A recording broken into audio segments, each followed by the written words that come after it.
Hello and welcome back to another video. Today we are doing the next installment in the sketchbook project. If you do not know what this is, I have a playlist, so if you go back to the first video and watch that and then watch all the videos in order, you will find out what the sketchbook project is. But in an overview, this is a sketchbook that you buy from the Brooklyn Art Library, and you fill up the sketchbook and you send it back to them, and that will then be situated in the Brooklyn Library for many years to come. I don't know how long it would stay there actually. And then you can also buy a digitized version so that you can view it online, and if you send it back within a certain time frame, it will actually go on a traveling tour around various countries around the world, and basically be on this little sketchbook library kind of touring bus sort of thing, which is pretty cool. So that's what we're aiming for. I think the cutoff is August, so I've not got long left to do. In the other videos, I've done an amalgamation of painting, collages and funny little things, a little bit of printing with my gel plate. And what else have we done? I think that's actually it. Not much, we haven't done much, but it's been kind of a bit more of a 1 or 2 pieces of artwork per video type of situation that we've been doing. So to get this moving, get the ball rolling, I really want to do kind of some sketches, just play around with some things, maybe do a mixture of artwork in this video and kind of just explore with some mediums. So that's what we're going to do. I'm going to start off with some sketching, maybe a little bit of inking with my dip pen, take a little bit of inspiration from my last art video, which was the sketchbook ideas video, and see where we can take that. And we'll catch up midway through the video, maybe do a bit of sketching and talking, and see where we come out, what we come up with, and how we fill this sketchbook. So join me on this journey and we'll see what we can create.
On a little sketching journey for a little part of this video. There's quite a lot of background noise here because it's absolutely boiling. I've just had to turn the fan off so I can film, but the windows are open and there's a lot of kids out there playing, I'm assuming in pools and things like that, because it is very, very warm.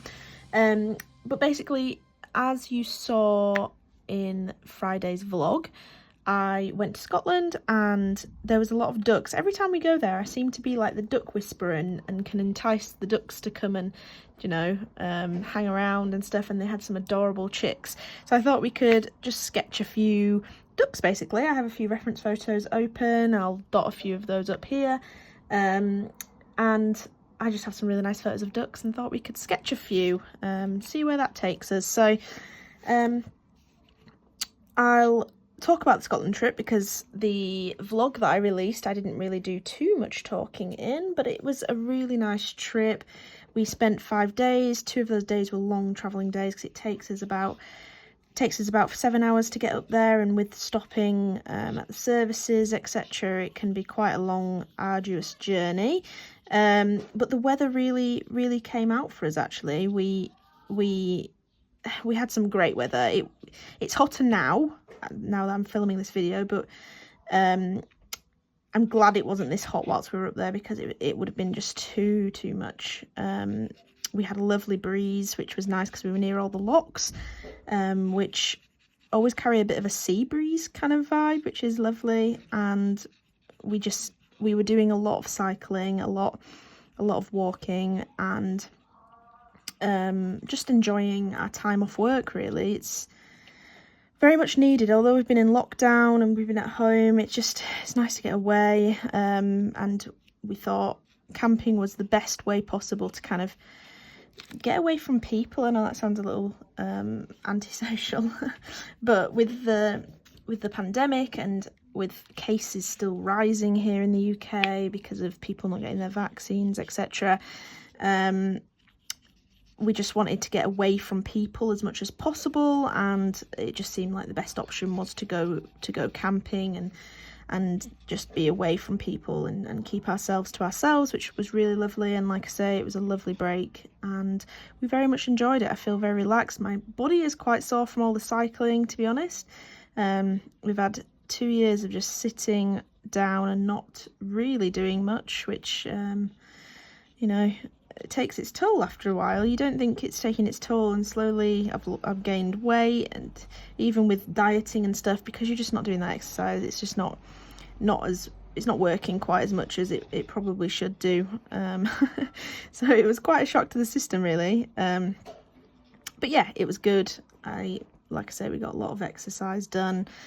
We saw so much beautiful scenery, the locks and just the woodlands and everything is just beautiful, and the cycle routes around there are just an absolutely stunning. It's well worth the 7-hour drive up there, to be honest. I like I've mentioned, we do that sort of thing every year. We go up to Scotland, to the Cairngorms, and we actually stayed in a different what's it called, a campsite this time, because the one that we usually go for, which is right next to a lock, was actually booked right up. So we actually ended up having to go somewhere a bit different, which, you know, I wouldn't say it was as nice, but it was good enough. I think it did the job, and it was relaxed. I think Scotland's school holidays started a week earlier than England's, so there were a lot of children there, but you know, it was good. It was very nice. And like I mentioned at the start of this segment, every time we go up there, we just seem to attract ducks. Last time we were sat on the lock in the evening, and we had a lot of ducks coming around us then, and yeah, we just seem to attract the ducks, which is always very nice. I really like that. And this particular lock that we were sat next to actually had water sports, so there were a lot of people canoeing, paddleboarding, stuff like that. So it was quite lively, and the ducklings were just looking after some food, and we had some apples, and you know, we just gave them a bit of our apple core without the seeds, because they're not allowed the seeds. And yeah, it was a pleasant time. It was a pleasant time, but I'll stop going on about Scotland now. But yeah, I don't think there's any other updates.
have it. We have a few pages done there. I feel like that was quite successful. We have this lovely inking of this elephant, done it in with my dip pen and some Scarlet Winsor Newton ink. And then we have a few sketches of some ducks, just off reference photos, as you saw and I was talking through. We do have a little bit of leakage of pen because I did this inking on the other side. I didn't like the proportions that I'd done, so I actually had to cover it up with a bit of black on the outside, hence this messiness. But I actually really like the scrolling of it. I think it's very nice. It works really well, and I just really like it, basically. But that's all I managed to do for this video. I do have a few other things that I kind of laid out for the next video. One was I wrote a Wordle here. That will be another video at another time. I've got a little idea, a little art challenge for that. So if you're up for that, please stay tuned, subscribe to make sure that you see that video. But that will be an art challenge for some of the followers and people who see it, which should be quite interesting. I also mapped out the front cover of the Sketchbook project that I will be painting, I think. Either painting or using my Posca pens on here. But I really liked the kind of different fonts that I used on here, and I also really needed to think of a theme. So my book doesn't really fit into any of the themes for this volume of Sketchbook project. So I kind of thought I want to write the theme on the front so it's quite clear, and it's a bit all over the place, but it's also kind of got some similar links. So we've got a lot of nature in there. We've got obviously my inkings, etc. And also just a bit of exploration. So I called it Explore Nature, Ink Without Limits and Be Free by Lucy Locks. So that's what I will be doing in the next video, as well as maybe that Wordle there that I just showed. But we're getting there. We're getting a few things done, but I do need to send this off very, very soon. So it may be just a marathon of trying to get this done, but we're very close. I think I won't be filling all these papers that I cut out because the book's just going to be too thick. We're already getting quite thick, so it will just be a mix of things on there. But we should be able to get that done and hopefully finish off this book, and then we'll do a flip through. So maybe 2 more episodes of this series, and that will probably be it for this volume, but hopefully maybe more in the future. So give me a thumbs up if you enjoyed this video. It's been a bit different. The filming's been a bit all over the place because it's been very hot here, and yeah, it's just been a bit here and there, but I hope you've enjoyed the video regardless, and I hope you stick around for more. So thank you very much for watching, and I'll see you in the next video.